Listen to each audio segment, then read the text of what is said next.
Math is everywhere. We see it in nature and we see it in our buildings.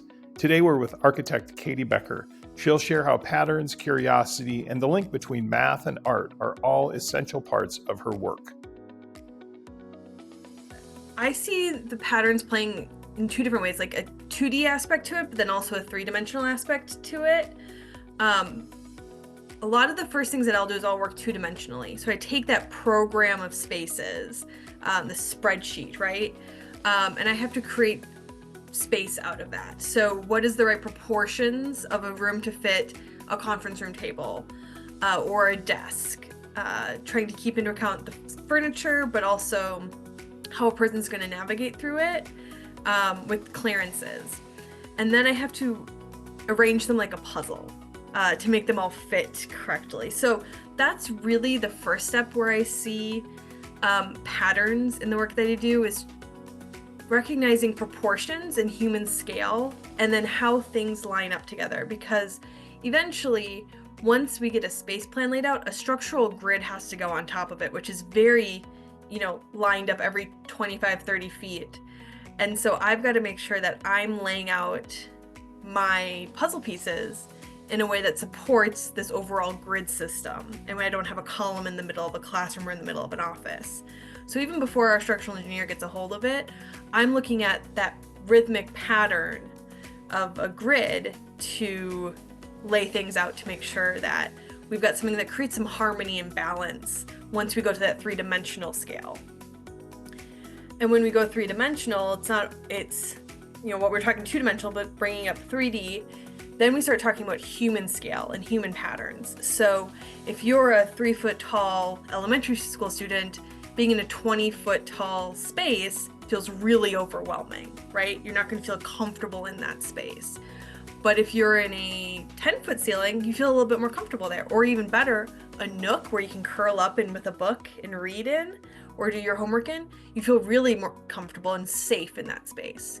So trying to understand proportions and scale to impact human experience is something that I'm really passionate about. For me, curiosity comes down to just being willing to ask questions and not being afraid to ask questions. Why is something the way it is? How can it be better? Does this make sense? Is there a logic behind it? And the reason curiosity is important is because it all comes back to that human experience. If we set it up like a math equation, right? Like the answer to it, to any problem we're solving in architecture, is how does the person experiencing that space feel and react to it, right? That's the X that we're always searching for. We may have all these other variables in it, but we're always, at least for me, going back to how does that person feel in that space? And so curiosity is how we get there. That's how we find the different variables. It's the how do you use this? Do you have a printer there? Okay, where do teachers get their mail? Is it in the mailroom? How do they come into that space? How do they go out of that space? How are students experiencing this media center? Do you want them to come right in and be greeted by stacks of books, or by a human person, or by a reading area? How do you want people to come in and feel in that space? So architecture really does exist on that full spectrum of, I'll say, technical to artistic, right?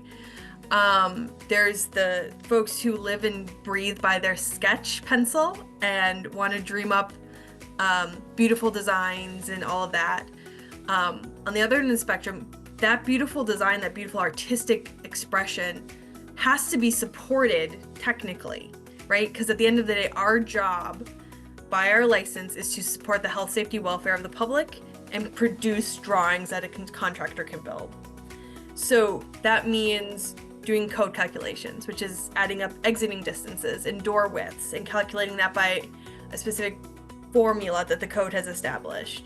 It means counting toilets, as silly as that sounds, but understanding how many people are in your building based on the code requirements, and then dividing that by numbers to come out with, I need 20 toilets in this building, and I need 5 drinking fountains, and then locating those at the right again, spatial awareness away from each other so that everyone has equal access to it. So like that's the technical side of it, where you use a lot of math. I'll say, again, traditional math.